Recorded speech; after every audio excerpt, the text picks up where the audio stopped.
yor alxames boobu mu ni Seydi Hadji Malick ni ko waaw waxtaan wi de ñetti tomb dong la waaw bu njëkk bi mu daan moo di place bii ma toogee seeni borom sama gannaaw yow la ñu xalaat mais keroog nag la ko waxal dëgg nag loo ci xam mu ni teg ko yàgg mu ni ko mën naa leen ko yenul de waaye ci kaw charte mu ni ko luy charte bi mu ni ko bu fekkee kenn du ma xam ba ma jóge fi ñëpp dañ may réeré ba ma jóge fi mu ni Seydi Hadji Malick ni ko manees na ko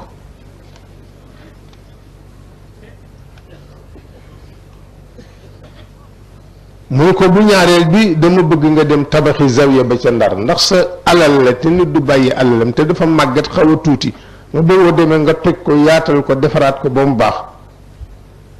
te nga ànd ak Seydou Nourou mu gunge la nga di ko wéttali ko mu ni ko d'accord mu ni ko bu ñetteel bi am na ñaari risaala yi ma fi bëgg a commencé bind muy Kifaayatu Raaxibiin ak Ifhaamul Munkiril Jaani muy ñaari téere yi Maodo mujj bind mu ni ko su zawiya ba yeggee ñaari risaala yooyu yegg nga wutal ma yóbbal ma bàyyi la ak sa mission te dem ne ca la dem nag ndeysaan ànd ak alxaaji Saidu Nooru radiallahu anhuma ne ñuy tabax nag tabax di góorgóorlu rek nag ca la leen Maodo sant nee na keroog boo mu jotee caabi zawiya ba nee na keroog la jot leetaru Maodo mu nu ko jege si waaw gis nga boobu itinéraire la def ci ndawam muy li alxaaji Rawaan wax masul tukki masul dem fen Tiwaawan Ndar jeex na ba mu nekkee Ndar ma nga fa woon ba mu fa jógee ma nga Tiwaawan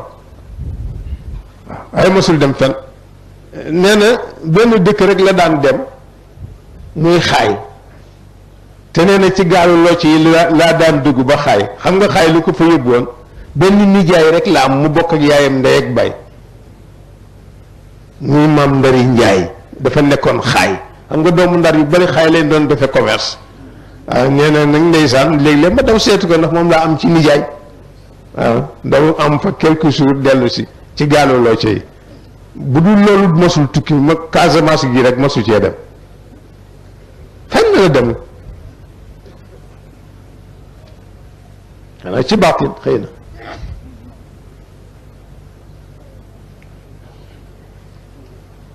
nee na nag ba mu lé sëppoo amalu bina izawiyati tijani hunaka baynama yatafarragu alwalidu li takmilati badi muallafatihi alqayima ولما تسلم مفاتيح الزاوية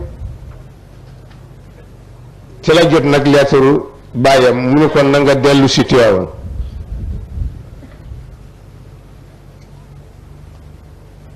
بمو قد ألفى قد أكمل ما كان يشتغل به من التأليف ولكنه لم يعيش بجانبه سوى مدة وجيزة ففاضت روحه الطاهرة إلى الملأ الأعلى ndeysaan ne ba mu dellu si Tiwaawan nag ndeysaan ba mu jotee lettre papaam rek ne benn altine la ko jot mu ni ma biir seet di talaata rek ma ñëw Ndar ma ñëw Tiwaawan mu ni bi ma ñëwee nuyu sama am ndeysaan mu ne lim ma jëkk da nga ñëw ma ni ko mun defoon naa ne alxames ngay ñëw sax ne ma ni ko si man kay su ma xasee dégg sa kàddu amatuma jataay muy talaata bésu talaata ne ma nuyu ko toog laaj ko nu yaram wi mu ne man daal dara metti bu ma Babacar yëguma dara xanaa yaram wu tàyyi dama tàyyi rek te xaw ma lu tax noonu nag la nekk ak moom mu ne daal di commencé nag di ko dénk nag waaw ne li ma jëkk a wax daf ma ne man talaba maa lam yujad taiba wa lam yurzaq ma ne ko maa huwa mun ma arraxatu laa raxatu fi dunia wala najatu min annaas walakin allah la yamallu xata tamallu loolu la ma wax ni ma ku wut lu amul daa sonn te doo ko gis ma ni ko loolu lan la mu ni ma noflaay amul ci àdduna nit ñi it kenn mënul mucc ci ñoom waaye yàlla du yokkat fekk yokkatu leen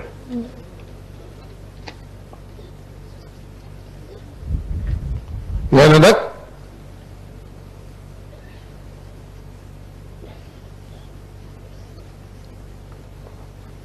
xela daal di xamee ni nag moom mi ngi am si nag yéen يباشر السلطة الروحية للطريقة الأحمدية التجانية بعد وفاة والده المرحوم كما كان يفهم ذلك أيضا بالإشارات الصادرة من شيخ سيد الحاج مالك سي رضي الله عنه ak nit ñi yim ko doon dund nag mu xam ne nag ñu ngi koy wan ni ko rek yaa ngi jëm si nag ci yeen boobu nag waaw nee na it altine talaata jooju ci guddi la ko dajale moom El Hadji Mansour ak El Hadji Saïdou Nour ak maam Safeetu ñang dénk leen la mu leen di dénk